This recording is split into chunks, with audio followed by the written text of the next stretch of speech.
Alors, qu'est-ce qu'on célèbre le 21 juin? Je me demande bien. Eh bien sûr, le jour le plus long de l'année, l'été, vous avez raison, mais aussi la fête de la musique. Eh oui.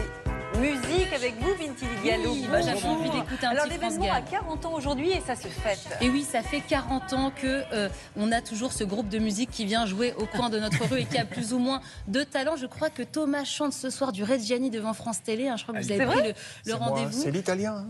Non, c'est pas vrai. C'est ça. Et on attend Julia, le duo avec votre fils, parce que c'est un très bon guitariste. Je l'ai vu sur les réseaux sociaux. Tous les 21 juin. On attend ce duo, Julia. Bon, plus sérieusement, ça fait 40 ans qu'on félicite et qu'on remercie Jack Lang pour avoir eu l'idée de cette fête de la musique. Mais je vais vous dire la vérité, ce matin, ça vient pas vraiment de Jack Lang. En fait, ça vient d'un musicien américain qui s'appelle Joel Cohen, qui travaillait à France Musique. C'est lui qui a eu l'idée en premier de fêter la musique. Ça s'est passé en 1976 avec 2 soirées, le 21 juin et le 21 décembre. Et il a enregistré comme ça plein de musiciens qui ont joué un peu partout en France et qui ont été diffusés sur France Musique. C'était les Saturnales de la musique. Et il voulait célébrer le solstice d'été et le solstice d'hiver, le jour le plus long de l'année et le jour le plus court. Jack Lang a fini par lui rendre hommage. Et Jack Lang, lui, quelques jours avant le 21 juin 82, il était un petit peu stressé. C'était une première pour lui qui était ministre de la Culture. On l'écoute. Je crois que lundi prochain, à 20h30, des centaines de milliers de Français seront dehors avec leurs instruments de musique, sans complexe, pour célébrer la naissance de l'été. Et je crois que cette immense armée des musiciens français montrera sa force ce soir-là. On entend en ce moment le canon tonner un peu partout, on entend aussi les monnaies s'entrechoquer. Est-ce bien le moment d'organiser des fêtes?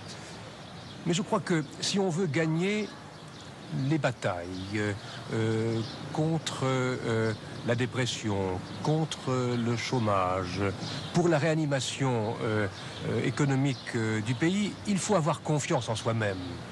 Est-ce que c'est pas le moment de faire une fête? C'est dur comme question. Bon, ça dit, guerre, chômage, problème économique, on dirait une interview de 2022. D'ailleurs, il n'a quasiment pas changé. C'est incroyable cette archive, ça sonne très 2022. Vous avez raison, Thomas. Et Jack Lang, il a déclaré il n'y a pas très longtemps, cette première édition de la fête de la musique a été le plus grand trac de ma vie. Il avait peur que les gens ne descendent pas dans la rue. Et pourtant, ils l'ont fait. Regardez cette archive à Paris, 21 juin 82.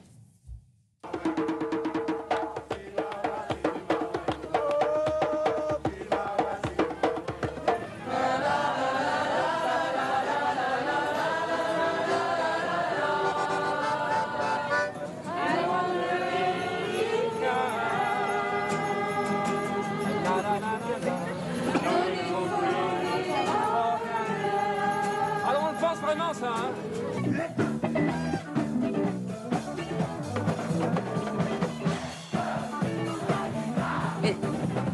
J'ai rêvé ou quoi? Ou c'est Jacques Higelin à la fin du reportage? C'est Jacques Higelin, tout à fait. L'interprète de Tombé du ciel a été l'un des premiers ambassadeurs de la fête de la musique. Le 21 juin 82, il a sillonné la capitale comme ça avec son camion et ses musiciens. Alors depuis, la fête de la musique a été reprise dans 130 pays.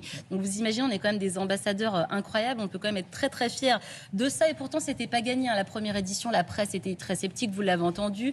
Il y a carrément un journal qui a titré Vive le concert de casserole. Mais aujourd'hui, la fête de la musique, ça a changé. Il n'y a plus que des amateurs. Qu'est-ce qu'on est rabat-joie quand on est très rabat-joie en France. Quand j'ai vu ces archives, c'est quand même incroyable. Et ce qui est bien, c'est qu'aujourd'hui, les municipalités, elles offrent des concerts gratuits à la population. On a le sosie vocal de Johnny, Jean-Baptiste Guégan, qui sera ce soir à Épinay-sur-Seine dans le 93. On a Benabar qui sera en concert gratuit à Thiers, dans le Val-de-Marne, chez lui, dans sa ville natale.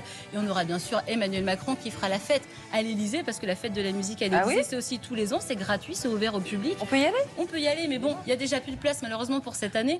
On se souvient qu'en 2018, ça avait fait polémique parce qu'il avait eu cette photo avec la jeunesse électro. Ça avait été mal vu. Moi, j'avais trouvé que ça montrait un président moderne, ouvert, que c'était sympa. Cette année, il y aura Charlie Winston à l'Élysée, Youssou N'Dour, le duo français Synapson et la DJ grecque Xenia, donc de la très bonne musique. Et il y aura de la très bonne musique sur France 2 également ce soir en direct depuis Montpellier pour la fête de la musique. Fête de la musique, absolument. On en parlera tout à l'heure avec Julie Poirier d'ailleurs qui nous attend déjà dans les répètes. Elle est déjà en train de faire des vocalises. À tout de suite.